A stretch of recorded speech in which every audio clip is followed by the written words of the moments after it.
मानव समाचार, मानवता के हक में।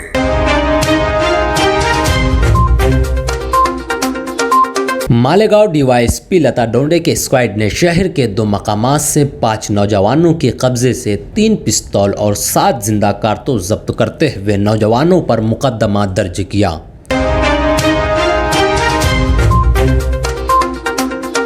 रामपुर अदालत ने आजम खान के जरिए तामीर की गई मोहम्मद अली जौहर यूनिवर्सिटी का मेन गेट तोड़ने का हुक्म दिया।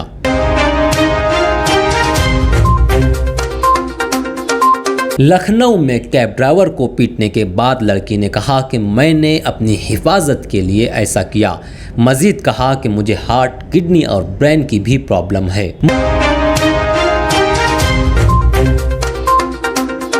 मुंबई में पेश आया दिल दहला देने वाला मामला। एरोली इलाके में पंखे से लटकी मिली 2 बहनों की लाशें। कुछ सालों कबल वालिद की मौत के बाद मां ने की थी खुदकुशी।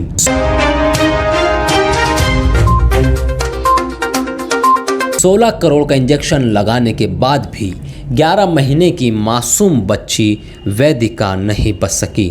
वालिदैन ने अमेरिका से मंगाया था इंजेक्शन। प्राइवेट अस्पताल में जारी था इलाज।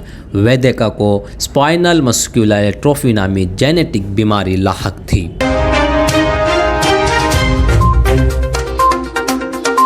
महाराष्ट्र में कोरोना वायरस के 6005 नए मामले सामने आए, 177 की मौत। क्या महाराष्ट्र महाअघाड़ी में आपस में चल रही है तोड़जोड़? शिवसेना के साबिक वजीर अशोक शिंदे ने थामा कांग्रेस का दामन।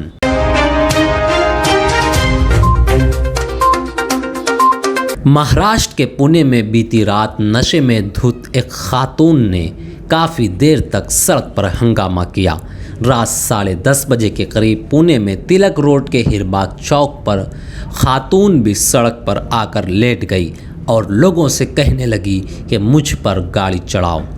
काफ़ी देर तक ये खातून यूं ही हंगामा करती रही।